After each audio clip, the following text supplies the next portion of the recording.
อ้าวสบายดีสบายดีสวัสดี FC เมิดสุกูสุคนเนาะพี่น้องเนาะมาพี่น้องมาโอ้มื้อนี้ฟ้าอยากมืดเนาะพี่น้องอยากมืดเนี่ยพี่น้องเอ้ยมื้อนี้แบบหรือว่าฝนสิตกบ่เนาะพี่น้องเนาะโอ้ใบเทียนแบบอยากมืดๆพี่น้องมามื้อนี้แกงกระดูกพี่น้องกระดูกหัวกะโหลกเนาะกะโหลกหมูพี่น้องเอ้ยก็แล้วก็ใส่กับนางงัวนำอันนี้นางงัวที่เรือเฮ็ดก้อยมื้อนั้นพี่น้อง เอาไป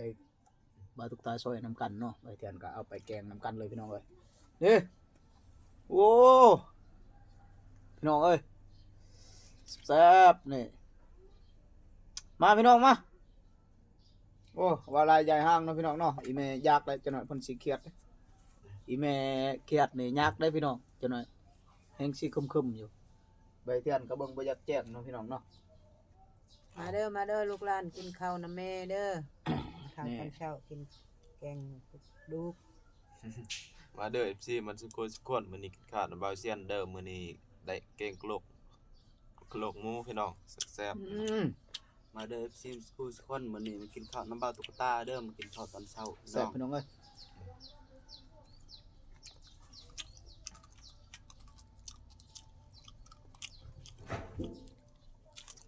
มันขนาดพี่น้อง ยังมืดบ่เบาเสียนคือว่าใบเทียนเบิ่งบ่อยากแจ้งปานใดนะ ใส่แว่นมืด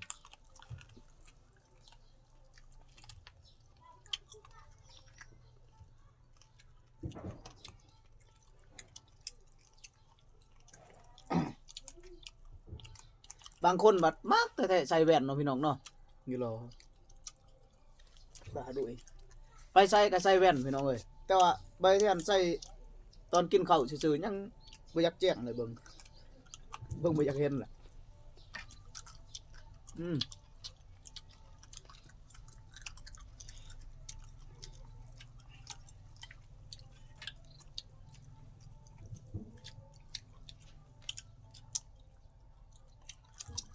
ใบเทียนบ่เคยใส่แว่นพี่น้องตอนเรียนนั่นเคยใส่แน่แต่ว่าเดี๋ยวนี้บ่ได้ใส่แล้วเพราะว่าตอนเรียนนั่นลิ้นคอมพี่น้องเรียนกับคอมเนาะก็เลยว่าได้ใส่แว่นเพราะว่ามันเจ็บตาได้พี่น้องเอ้ยแสงคอมแห้ง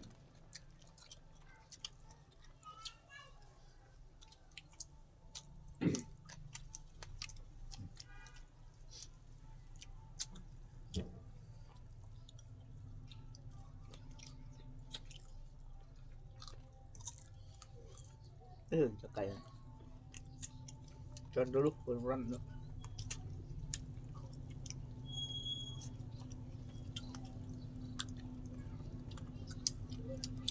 จ้ะ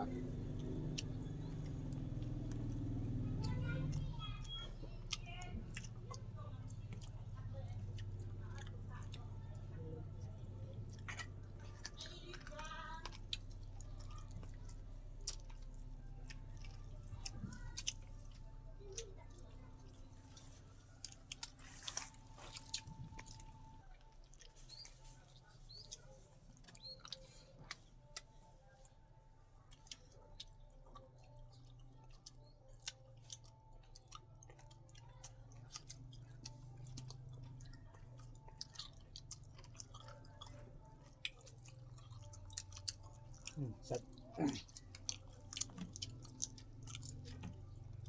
สัตว์มัน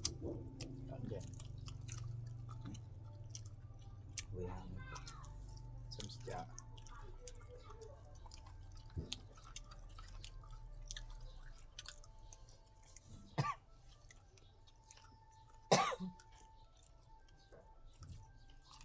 ้า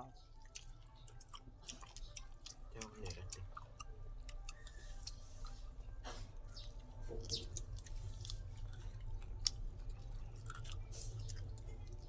มุก แล้วมีปลาดุกดำ นี่ดังพี่น้องดังหมูเอาแรกระเบิด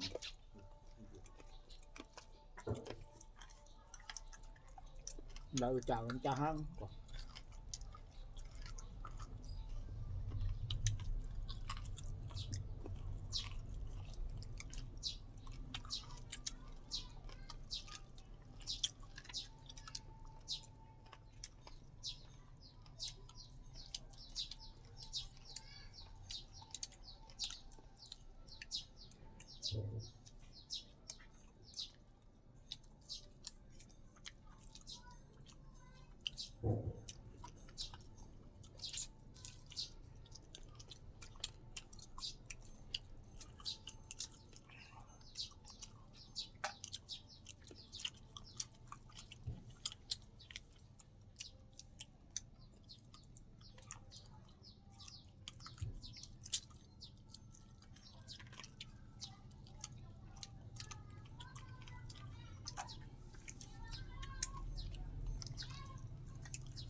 แซ่บขนาดพี่น้องมัน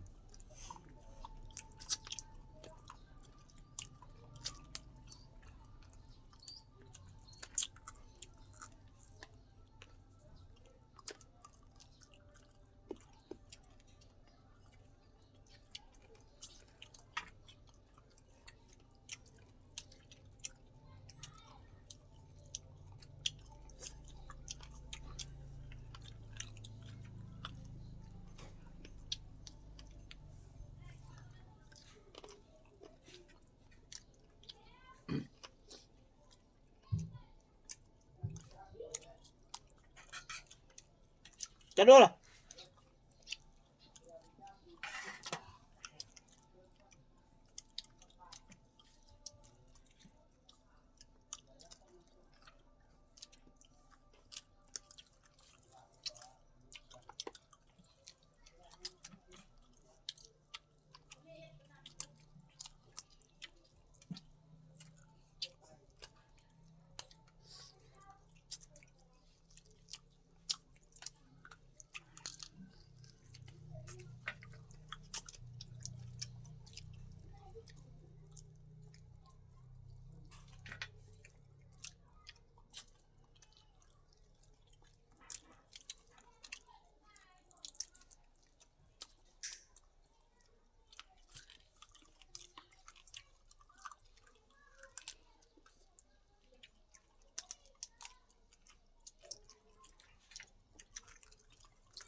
เป็นจะได้เด้ FC ได้หยังเนาะกินมื้อนี้เนาะ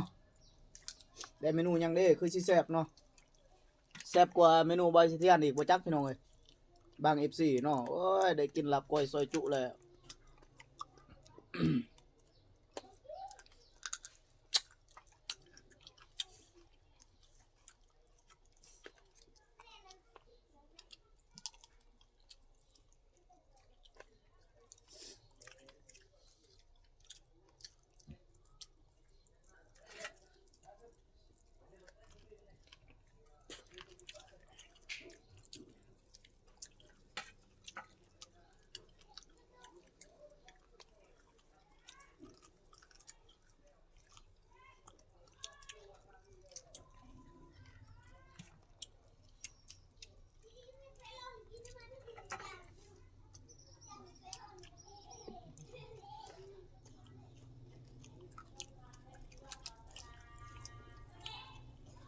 อืม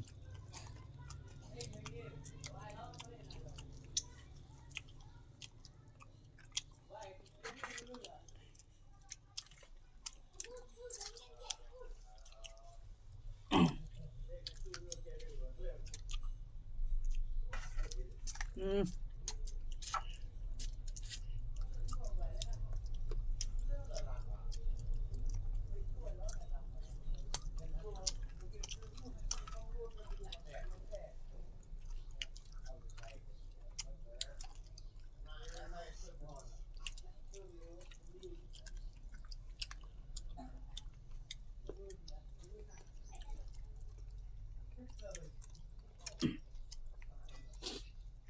อ้าวพี่น้องคลิปนี้ก็บ่มีหยังหลากหลายพี่น้องเอ้ยใบเทียนสิขอโจะเท่านี้เนาะพี่น้องเนาะเดี๋ยวคลิปมันสิยาวบ่เป็นตาเบิ่งพี่น้องเอ้ย FC เบิ่งก็เสียเวลาเนาะพี่น้องเนาะเสียเวลาเดี๋ยวคลิปมันสิยาวก็บ่น่าเบิ่งบ่น่าดูเกินไปเนาะพี่น้องเนาะอ้าวก่อนอื่นก็ต้องขอบอกขอบใจขอขอบคุณหลายๆ FC ที่ให้เกียรติติดตามรับชมเด้อที่เข้ามาให้กำลังใจใบเทียนอีแม่น้องๆเนาะพี่น้องเนาะก็ 1 ไลค์ 1 แชร์ 1 คอมเมนต์ของ FC ก็เป็นพันเป็นล้านเป็นแสนกำลังใจพี่น้องเอ้ยเฮ็ดให้ใบเทียนมีกำลังใจสู้ต่อไปเนาะพี่น้องเนาะบ่ว่าจะเป็นการเฮ็ดเวียกบ่ว่าจะเป็นการกลับมาแต่เฮ็ดเวียกก็ถ่ายคลิปพี่น้องเอ้ยก่อนจะเฮ็ดเวียกก็ถ่ายคลิปอีกเพื่อได้ลงเพื่อได้อัปเดตให้ FC ได้เบิ่งเนาะพี่น้องเนาะได้รับชมเนาะใบเทียนก็หารายได้เสริมพี่น้องเอ้ยคลิปนี้ขอกล่าวคำว่าสวัสดีและสบายดีเนาะบ๊ายบาย